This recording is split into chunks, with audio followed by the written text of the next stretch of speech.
दोस्तों नमस्कार, आलोक त्रिपाठी नाम है मेरा और घटना चक्र के ऑफिशियल यूट्यूब चैनल पे आपका बहुत बहुत स्वागत करता हूं। आपकी भारी डिमांड थी कि हम यूपी बजट 2024-25 की चर्चा करें और उससे संबंधित कंटेंट आपके समक्ष लेकर आएं। आपको बेहतर मालूम है कि 22 दिसंबर 2024 को आपकी परीक्षा होने जा रही है और परीक्षा के दृष्टिकोण से उत्तर प्रदेश बजट बहुत महत्वपूर्ण रोल प्ले करेगा। आपने बिहार की परीक्षा अगर दी होगी तो आपने टेंडेंसी देखी होगी कि बजट से कई सारे प्रश्न आए हैं, कुछ डायरेक्टली, कुछ इनडायरेक्टली, कुछ बजट से जोड़कर। इसलिए बजट, राज्य का बजट बहुत महत्वपूर्ण हो जाता है। जब हम राज्य की बजट की बात करते हैं तो सबसे बड़ी बात यह होती है कि उत्तर प्रदेश का जो बजट है वो केवल और केवल हिंदी में छपता है। तो बहुत सारी सामग्री आपको ऐसी मिलेगी जहां फैक्चुअल मिस्टेक्स आपको मिलेंगी, लेकिन हमने एक किताब तैयार की है। इस किताब का कवर पेज ये है, उत्तर प्रदेश तथ्यसार। ये किताब मार्केट में आ चुकी है, 2025 का वर्जन आप ले सकते हैं, लेकिन हमारा जो कंटेंट है वो इसी किताब पर बेस्ड है और इस किताब की अपनी क्रेडिबिलिटी है। तो हम उम्मीद करते हैं कि उस क्रेडिबिलिटी पर खरे उतरते हुए आपके समक्ष कंटेंट पहुंचाया जाए। तो जब उत्तर प्रदेश 2024-25 की हम बात करेंगे बजट की, तो हमने पिछले वीडियो में बताया था कि बजट शब्द का जिक्र, बजट शब्द का उल्लेख भारतीय संविधान के किसी आर्टिकल में नहीं मिलता है। वार्षिक वित्तीय विवरण शब्द है जो आर्टिकल 112 में मिलता है, आर्टिकल 112 112। तो बजट क्या है, कैसे निर्मित होता है, कैसे तैयार किया जाता है, ये समय अभी हमारे पास नहीं है। हम कुल मिलाकर ये देखने का प्रयास करेंगे कि हमारी प्रारंभिक परीक्षा के लिए क्या फैक्ट्स इंपॉर्टेंट हो सकते हैं। हम उसी की चर्चा करेंगे और देर नहीं करेंगे, कंटेंट में आपके समक्ष आपको कंटेंट लेके आ रहा हूं। देखिए, बिहार अगर आपने किसी ने एग्जाम दिया होगा तो सबसे पहला एक प्रश्न आपके समक्ष आया होगा कि बजट को प्रस्तुत किसने किया था। तो सबसे पहले हम शुरुआत यहीं से करेंगे कि उत्तर प्रदेश के बजट को किसने प्रस्तुत किया था और कब प्रस्तुत किया था।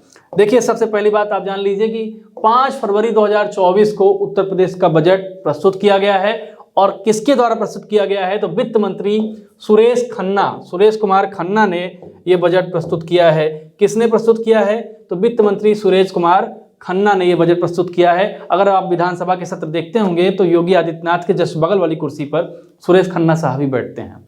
तीनों ने बजट प्रस्तुत किया है। अब अगली जो बात है वो क्या है कि बजट का आकार कितना है। तो बजट का आकार है 7,36,437.71 करोड़। ये बहुत इंपॉर्टेंट डेटा है, आप समझ लीजिए कि उत्तर प्रदेश बजट 2024-25 का आकार कितना है। तो आप बताइए 7,36,437.71 करोड़। ये 2-3 इंपॉर्टेंट डेटा जैसे आपको मिल गए। बजट कब प्रस्तुत किया गया तो आप बताएंगे 5 फरवरी 2024 को प्रस्तुत किया गया। किसने प्रस्तुत किया तो वित्त मंत्री सुरेश खन्ना ने प्रस्तुत किया। और कितने का बजट है तो 7,36,437.71 करोड़ रुपए का बजट है। बहुत तेजी से हम आगे बढ़ेंगे, आप सारे डेटा को याद करते हुए चलिए और समझते चलिए, फिर आगे बढ़ते हैं। अब व्यय कितना किया जाएगा, जितने का बजट होगा 7,36,437 करोड़ रुपए, जैसा कि मैंने आपको बताया। इस व्यय में राजस्व लेखे का व्यय कितना है। इस व्यय में राजस्व लेखे के व्यय की अगर बात करें तो यह है 5,32,655.33 करोड़ रुपया। राजस्व लेखे का व्यय अगर आप कहेंगे तो 5,32,655.33 करोड़ रुपया है। तथा पूंजी लेखे का अगर व्यय की बात करेंगे तो 2,03,782.38 करोड़ रुपए। 2,03,782.38 करोड़ रुपए का जो है पूंजी लेखे का इसमें व्यय है। अब एक सवाल यह है कि कितने करोड़ रुपए की नई योजनाएं हैं। तो हमारी जो नई योजनाएं हैं वो 24,863.57 करोड़ रुपए की नई योजनाओं को इस बजट में शामिल किया गया है। फिर से 24,863.57 करोड़ की नई योजनाओं को इसमें शामिल किया गया है। तो ये चीज आप जो है समझ लीजिए, जान लीजिए। अब इसमें कुल मिलाकर कुछ डेटा दिया गया है, जो डेटा जो है आपके लिए महत्वपूर्ण हो सकता है। आप इसको भी थोड़ा देख सकते हैं। जैसे 2024 के बजट का अनुमान कितना है तो राजस्व लेखे की प्राप्तियां हैं। राजस्व लेखे की प्राप्तियां, सबसे पहले राजस्व लेखे की प्राप्तियां हैं। अब वास्तविक आंकड़ा 2022-23 है, बजट अनुमान है, फिर संशोधित है, फिर बजट अनुमान 2024-25 है। आपके लिए महत्वपूर्ण यही है, बजट अनुमान 2024-25। तो राजस्व लेखे की जो प्राप्तियां हैं वो हैं 6,06,802.40 करोड़, 6,06,802.40 करोड़। फिर कर राजस्व है, करेत्तर राजस्व है। कर राजस्व कितना है तो 4,88,902 करोड़ रुपए है। तो ये एक डेटा है, लेकिन आप ये समझिए कि जो मैंने आपको पहले पेज में या शुरुआत में 3-4 डेटा बताया, इसको आप अगर याद कर लेंगे तो शायद इसको याद करने की जरूरत आपको नहीं पड़ेगी। सबसे महत्वपूर्ण किसने प्रस्तुत किया है, तो आपको बता दिया मैंने किसने प्रस्तुत किया, सुरेश खन्ना ने प्रस्तुत किया है। कितने का बजट है, तो 7,36,437 करोड़ का बजट है। इतने अगर आंकड़ा आप याद कर लेंगे तब भी आपका क्वेश्चन आ जाएगा। व्यय में अब राजस्व लेखे का व्यय कितना है, तो 5,32,655 करोड़ है। फिर पूंजी लेखे का जो व्यय है उसकी बात करेंगे तो 2,03,782 करोड़ रुपए है। अब एक राज्य बजट में जो नई योजनाएं हैं इसके बारे में जिक्र कर लेते हैं। 24,863 करोड़, 24,863 करोड़ रुपया। तो ये जो है कुल मिलाकर ये फैक्ट्स इंपॉर्टेंट है, इतना आप याद कर लेंगे तो इसको जो है इस ग्राफ को पढ़ने का समय आपके पास अब नहीं है, क्योंकि 3-4 दिन का वक्त है। अब देखिए बहुत जल्दी से क्विक रिवीजन के माध्यम से भी मैं आपको बता देता हूं कैसे चीजें हैं। प्रमुख आर्थिक बिंदु की चर्चा करेंगे। राज्य बजट 2024-25 बजट का आकार कितना है, तो बजट का आकार है 7.36 लाख करोड़। अगर आप इतना ही याद कर लेंगे तब भी आप एग्जाम में क्वेश्चन को अटेम्प्ट कर लेंगे। कितना, 7.36 लाख, 7,36,000 करोड़ के आसपास बजट है। अब राजस्व व्यय पे कितना है, 5.33 लाख करोड़, जो ऊपर मैंने बताया, लेकिन इसमें भी एक बार आपको रिवीजन के माध्यम से बताना चाहूंगा। पूंजीगत व्यय कितना है, 2.0 लाख करोड़।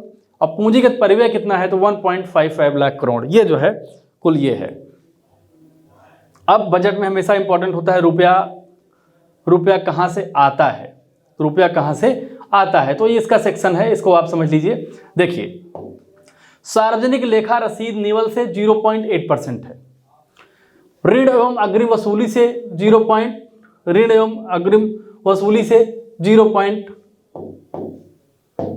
0.5% है।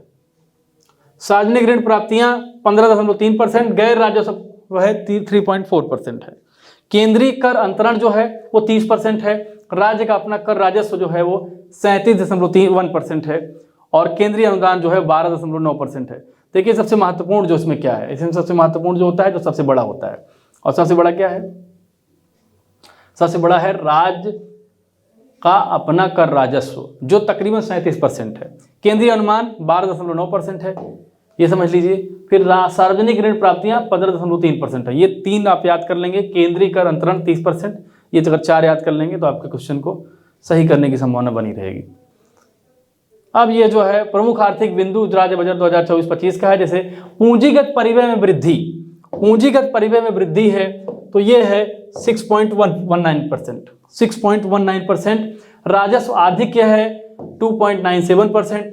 राजकोषीय घाटा जो बहुत महत्वपूर्ण घाटा, बहुत महत्वपूर्ण सेगमेंट होता है किसी भी बजट का, ये कितना है 3.46%।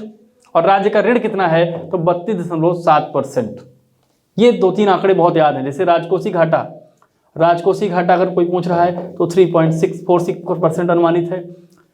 राज्य का ऋण कितना है, तो 32.7% अनुमानित है। ये 2 आंकड़े आप जरूर याद कर लें। मैं आपको बार बार इस बात को कहूंगा, जो ज्यादा महत्वपूर्ण है मैं बार बार बता दूंगा आपको। जैसे ये दोनों आंकड़े बहुत महत्वपूर्ण है, बजट का आकार बहुत महत्वपूर्ण है, किसके द्वारा प्रस्तुत किया गया वो महत्वपूर्ण है, कब प्रस्तुत किया गया ये महत्वपूर्ण है।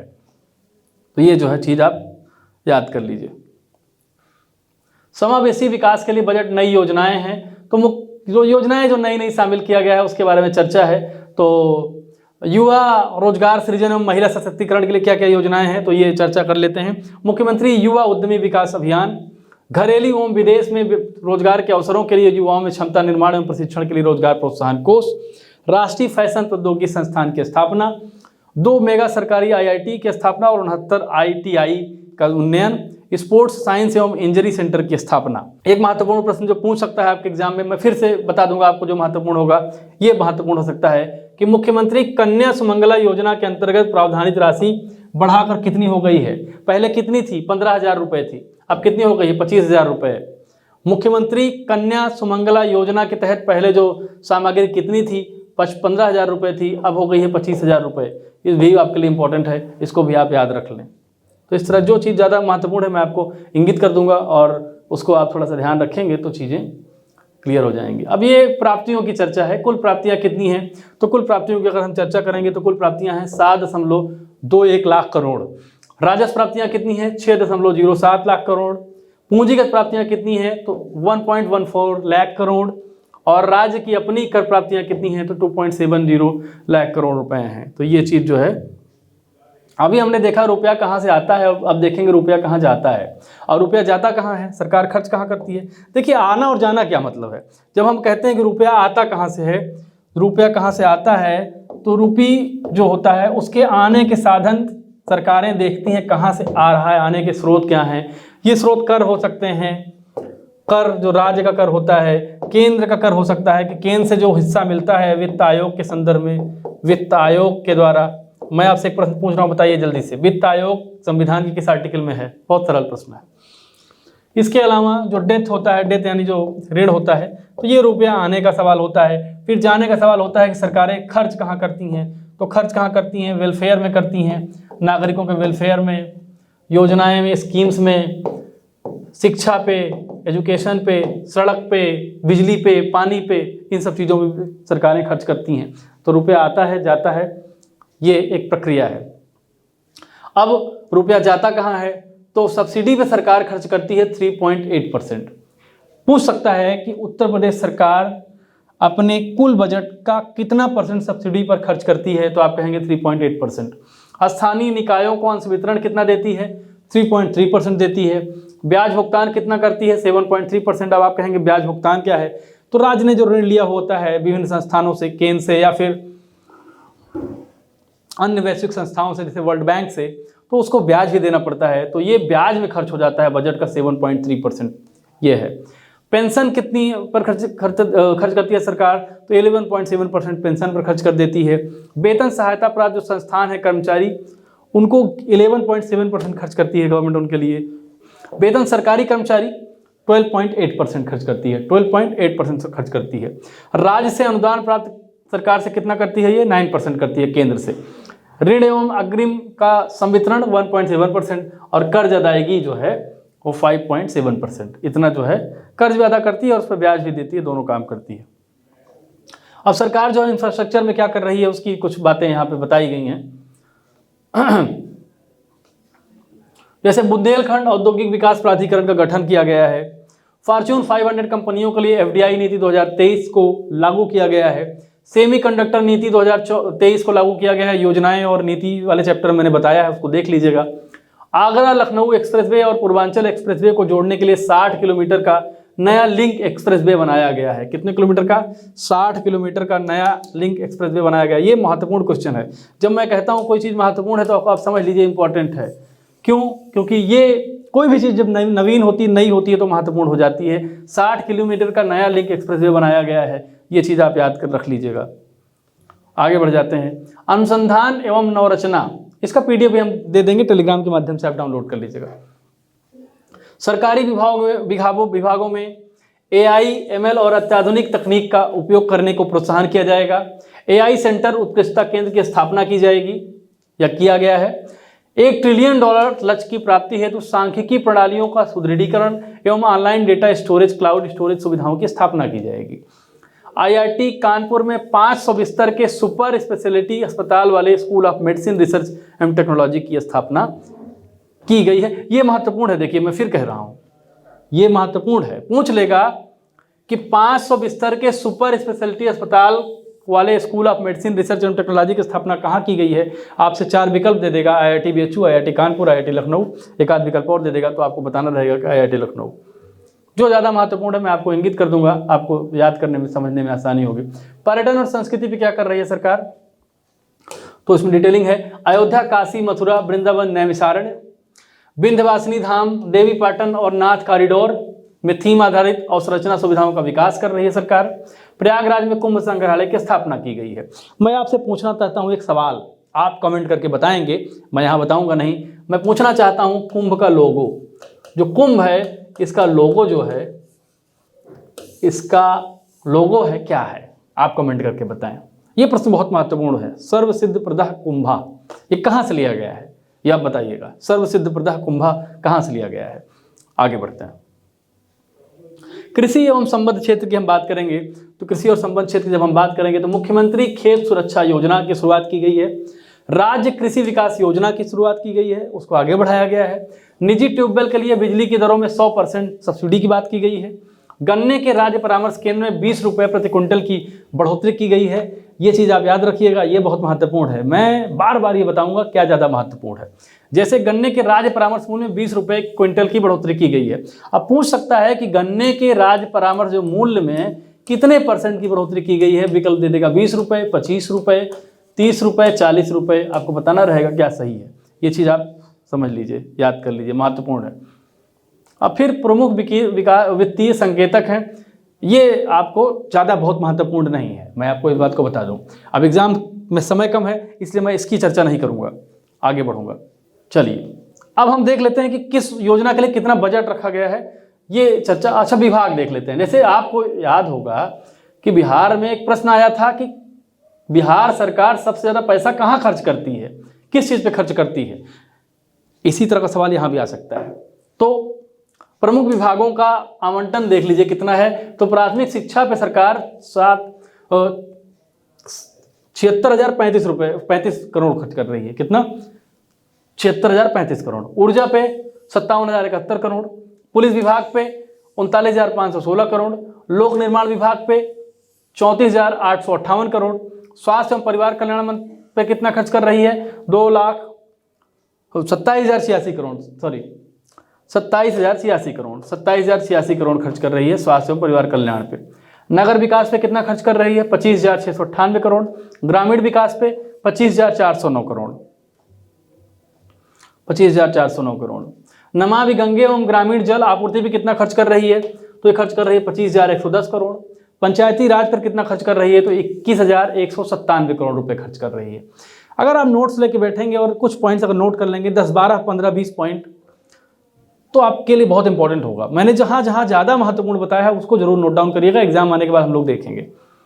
भारी एवं मध्यम उद्योग पर कितना खर्च कर रही है? 21,054 करोड़ रुपए खर्च कर रही है। अब आगे बढ़ेंगे, हम देखेंगे कि प्रमुख योजनाओं के लिए कितना आवंटन किया गया बजट में। तो सर्व शिक्षा अभियान के लिए कितना बजट दिया गया है? दिया गया है 21,310 करोड़ रुपए। जल जीवन मिशन के लिए कितना दिया गया है? 22,000 करोड़ रुपए। राष्ट्रीय ग्रामीण आजीविका मिशन के लिए कितना दिया गया है? तो 3695 करोड़ रुपए।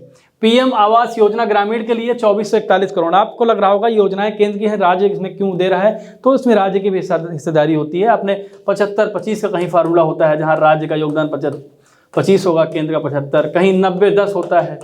तो उसमें राज्य का भी उत्तरदायित्व होता है किसी भी योजना को संचालित करने में। फिर स्वच्छ भारत मिशन ग्रामीण के लिए 4,867.39 करोड़। समेकित बाल विकास योजना के लिए 5,129 करोड़। पेंशन सामाजिक क्षेत्र के लिए 12,620 करोड़। मनरेगा के लिए, जैसे मनरेगा में आपको याद होगा सेंटर में हमने बताया था कि 86,000 करोड़ रुपए का आवंटन किया गया है, 86,000 करोड़ रुपए का। और यूपी में कितना किया गया है? 5,060 करोड़ रुपए का। पीएम ग्राम सड़क योजना पे कितना किया गया है? 3,668 करोड़। पीएम आवास योजना शहरी पे 3,948 करोड़। स्वच्छ भारत मिशन पे 2,708 करोड़। अमृत 2.0 पर 4,500 करोड़। मुख्यमंत्री कन्या सुमंगला योजना पर 700 करोड़ रुपए खर्च किया गया है।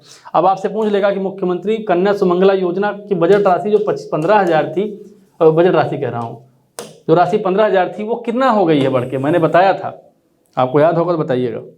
फिर अन्न पूर्ति योजना पर कितना खर्च कर रही है सरकार? तो अन्न पूर्ति योजना पर खर्च कर रही है 17,661 करोड़। ऑपरेशन कायाकल्प पे कितना खर्च कर रही है? तो 1,000 करोड़ रुपए खर्च कर रही है सरकार ऑपरेशन कायाकल्प पे। ऑपरेशन कायाकल्प पे 1,000 करोड़ खर्च कर रही है। प्रधानमंत्री Ayushman Bharat health infrastructure mission पे 952 करोड़ रुपए। आयुष्मान भारत मुख्यमंत्री जन आरोग्य अभियान पे 300 करोड़ रुपए।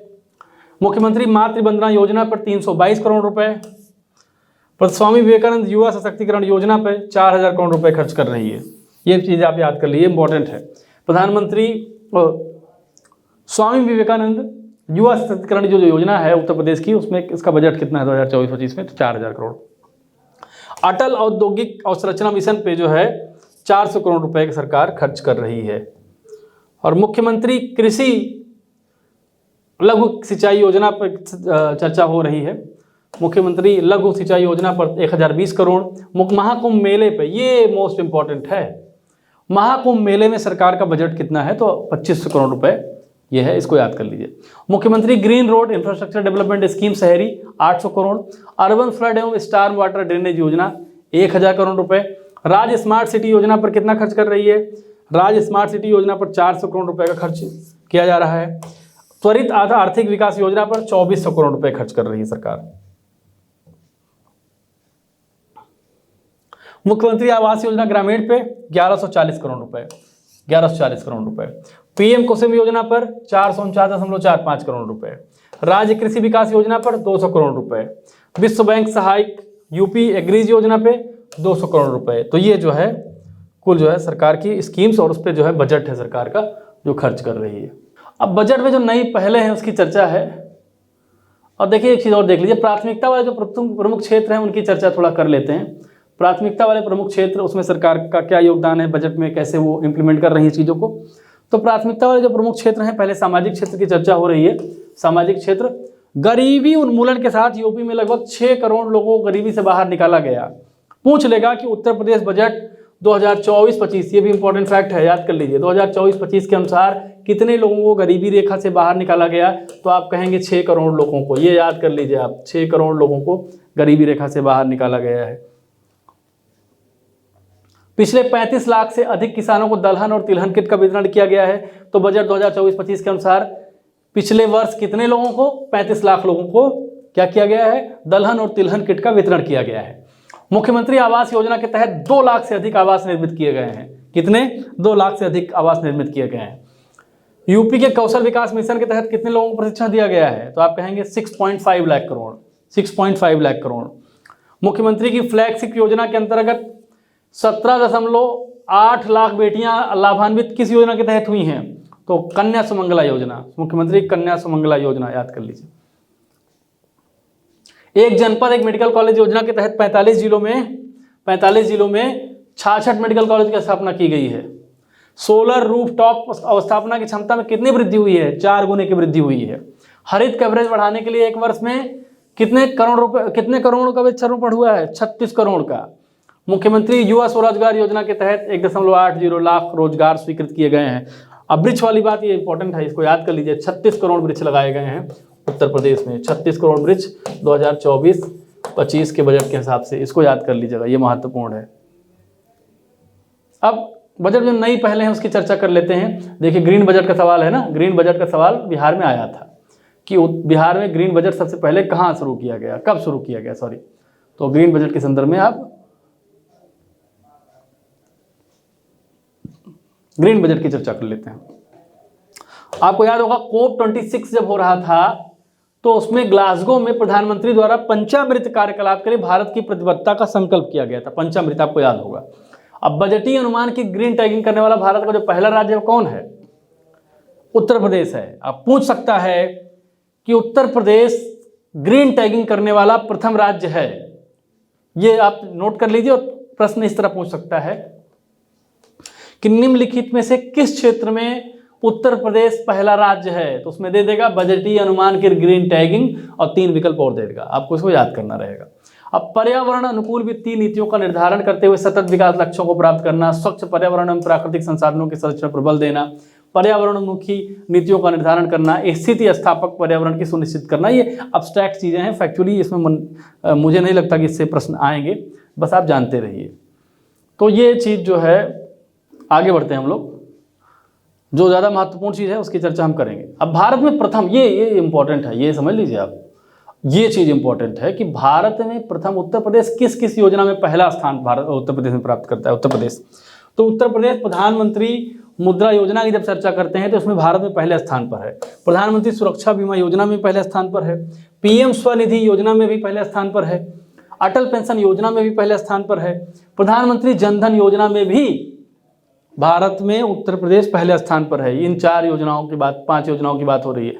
PM स्वनिधि योजना, अटल पेंशन योजना, प्रधानमंत्री जनधन, प्रधानमंत्री मुद्रा, प्रधानमंत्री सुरक्षा।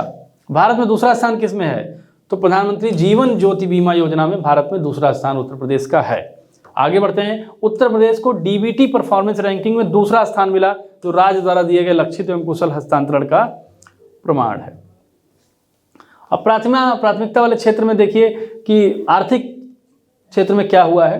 तो आर्थिक क्षेत्र में जो बजट में मुख्य चीजें हैं मैं आपको बता देता हूं। जेवर में एशिया का सबसे बड़ा हवाई अड्डा बनाया जा रहा है, इसमें 1150 करोड़ का बजट है इसका।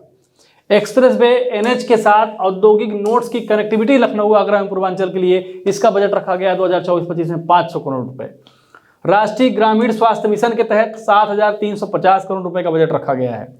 14 नए मेडिकल कॉलेज जो खोले जा रहे हैं उनके लिए 964 करोड़ रुपए का बजट रखा गया है। ये चीज़ आप याद कर लिए। अब आर्थिक क्षेत्र की चर्चा हम लोग करते हुए आगे बढ़ रहे हैं। उद्यम के अंतर्गत पंजीकृत MSME उद्यम एक इनका नोडल एजेंसी है, वो नोडल प्लेटफॉर्म है। उसके अंतर्गत MSME की संख्या उद्यम में 22 लाख से अधिक MSME का पंजीकरण हुआ है। कितने का? 22 लाख का। अब पूछ सकता है कि उत्तर प्रदेश बजट 2024-25 के अनुसार उत्तर प्रदेश में MSME में कितने उद्यम का पंजीकरण हुआ है उद्यम प्लेटफॉर्म पे? तो आप कहेंगे 22 लाख। अब देखिए, ये कुछ सूचकांक है जिससे उत्तर प्रदेश की प्रगति का पता चलता है। क्या है? निर्यात तत्परता सूचकांक एक है, निर्यात तत्परता सूचकांक। इसमें 2019 में उत्तर प्रदेश 11वें पोजीशन पे था और 2022 में 7वें पोजीशन पे आ गया और 2022 में 7वें पोजीशन पे आ गया। निर्यात तत्परता सूचकांक में उत्तर प्रदेश 2019 में 11वें स्थान पे है, 2022 में 7वें स्थान पर है। माल निर्यात में 2019 में 11वें स्थान पे है और 2022 में 7वें स्थान पर है। लीड सूचकांक 19 में 13वें स्थान पर है, 22 में 6वें स्थान पर है। इसका मतलब है कि उत्तर प्रदेश लगातार निरंतर प्रगति कर रहा है बजट के अनुसार। सामाजिक एवं आर्थिक परिणाम में देख लेते हैं। महिला श्रम शक्ति भागीदारी, ये प्रश्न बिहार से भी पूछा, बिहार में भी पूछा है, बिहार PCS में। महिला श्रम शक्ति की जो भागीदारी थी वो 2018 में कितनी थी? 14.2% थी और ये बढ़कर 2023 में कितनी हो गई? 32.1%, यानी 2 गुने से ज़्यादा बढ़ गई है। मेडिकल कॉलेज की संख्या कितनी थी? वर्ष 2017 में 17 थी और 2023 में कितनी हो गई? 73। ये जो है ये चीज़ है। कुछ इंपॉर्टेंट फैक्ट्स और पढ़ लेते हैं, जान लेते हैं। नल से पेयजल आपूर्ति का जो विस्तार था, वो 2017 में कितना था? 2% था। 2017 में कितना परसेंट था? 2% था और 2023 में बढ़कर कितना हो गया? 72.07%, मतलब 2 से 72.07%। और PMAY के अंतर्गत निर्मित आवास वर्ष 2017 में कितने थे? 5.68 लाख और अब कितने हो गए हैं? 47.82 लाख। ये सब चीज़ें भी आप ध्यान में रखेंगे। अब अवसंरचना परिणाम पर हम चर्चा करते हैं।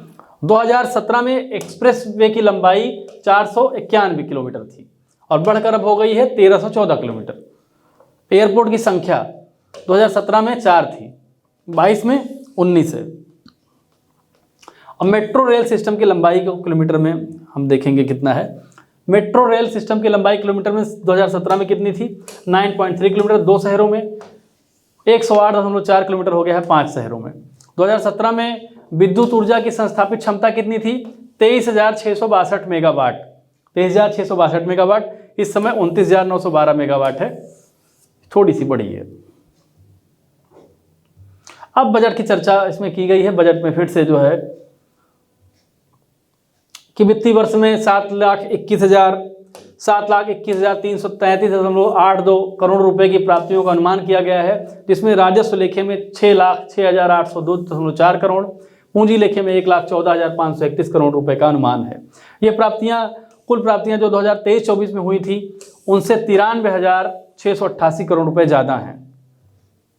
तो इसकी जो है मदें हैं, मदों में जो महत्वपूर्ण चीज़ है वो आप देख लीजिए। जैसे राज्य वस्तु एवं सेवा कर में 2024-25 में जो बजट अनुमान है वो है 11,424.73 करोड़। भू राजस्व में कितना है? 862.95 करोड़। स्टाम्प तथा पंजीकरण शुल्क में कितना है? 35,651 करोड़।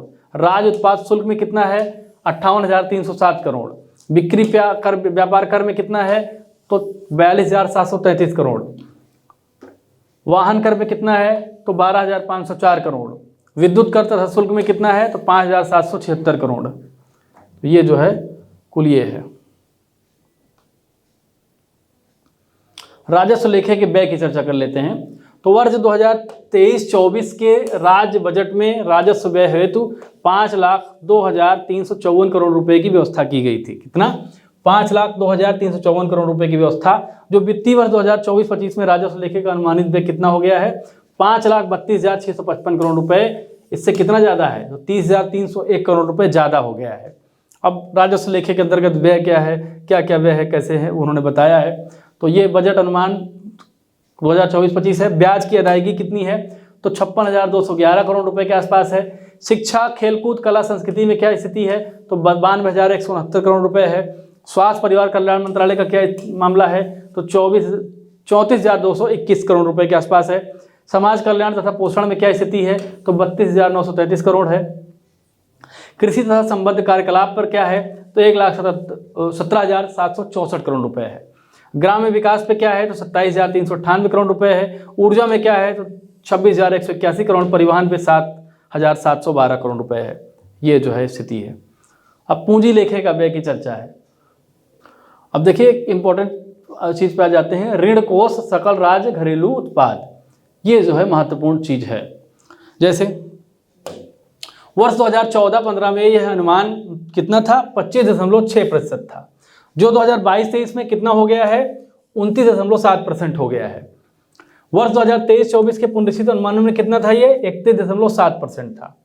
और वर्ष 2024-25 के बजट अनुमान में कितना हो गया है, 32.7%। 32.7% कुल जीडीपी का 32.7% हमारा कर्जा है, हमारे उत्तर प्रदेश पर ऋण है। ये चीज आप याद रखिएगा।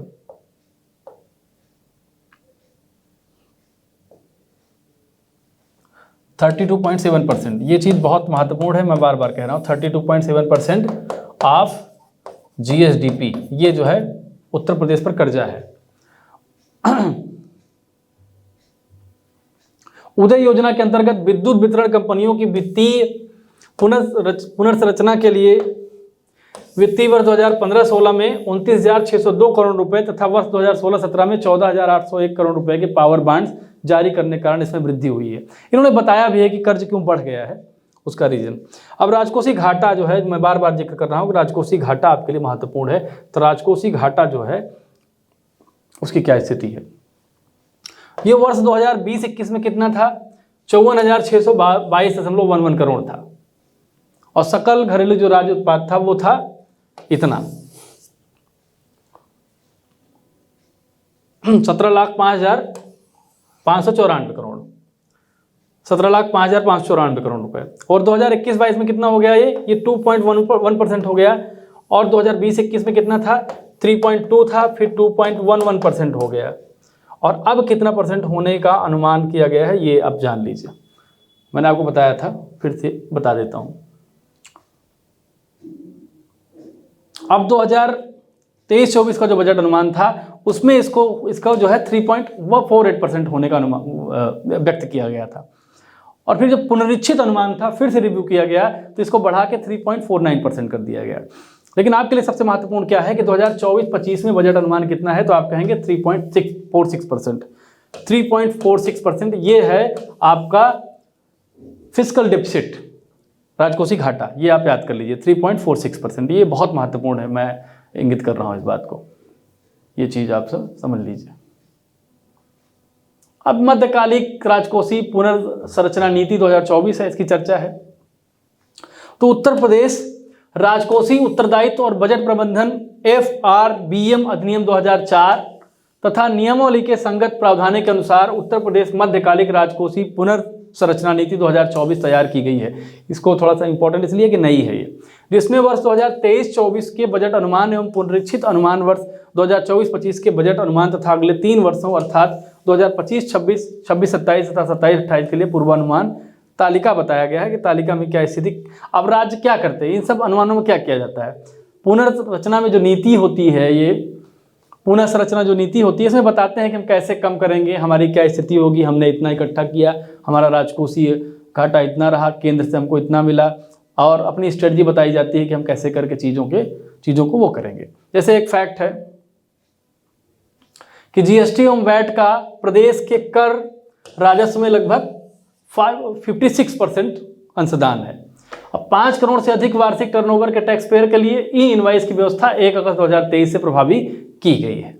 ये जो है कुछ इंपॉर्टेंट और फैक्ट्स हैं।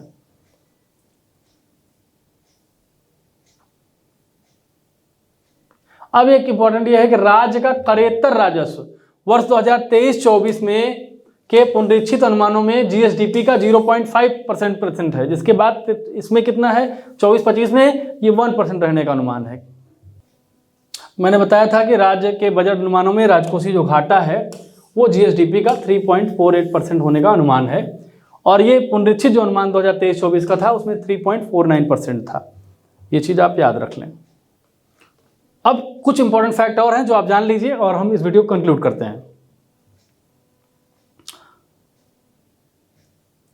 वेतन, पेंशन एवं ब्याज पर होने वाला सम्मिलित व्यय वर्ष 2024-25 में राजस्व प्राप्तियों का इतना था, 52.9% था, तथा राजस्व व्यय का कितना था 60.3% अनुमानित है, और 2027-28 तक इसमें अनुमान को घटाकर कितना कर दिया गया है 49.5% तथा 58.4% कर दिया गया है।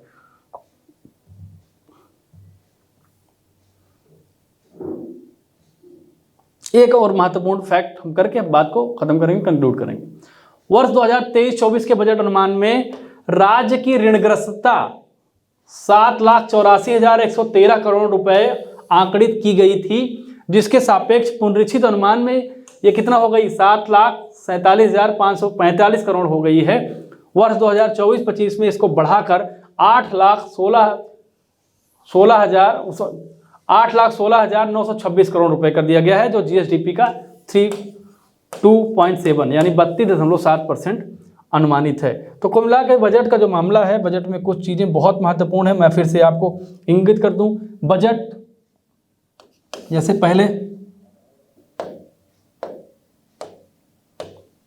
पहला कब प्रस्तुत किया गया, व्हेन। दूसरा हु, किसने प्रस्तुत किया। बजट का आकार कितना था, राजकोषीय घाटा कितना है होने का अनुमान है,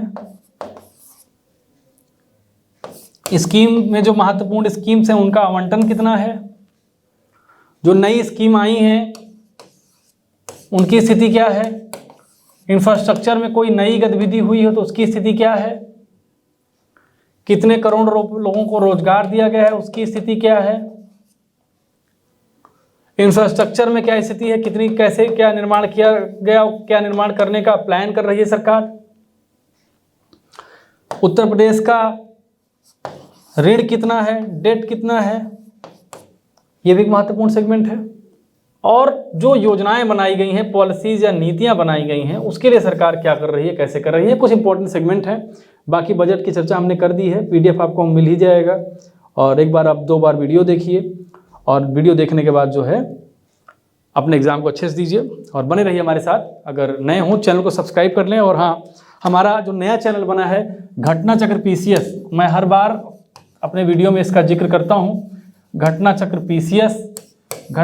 पीसीएस जो चैनल है, ये बेसिकली हमने पीसीएस और सिविल सर्विसेज के लिए ही बनाया है। धीरे धीरे हम इसी चैनल पर पूरी तरह सिविल सर्विसेज को लेकर आएंगे, तो उम्मीद है कि आप इस चैनल पर विजिट करें। घटना चक्र पीसीएस आप लिखेंगे, यूट्यूब पे सर्च करेंगे तो आपको ये चैनल जरूर मिल जाएगा। घटना चक्र पीसीएस करके ये चैनल मिल जाएगा, उसको सब्सक्राइब कर लें, बेल आइकन दबा लें और बने रहें हमारे साथ। नमस्कार।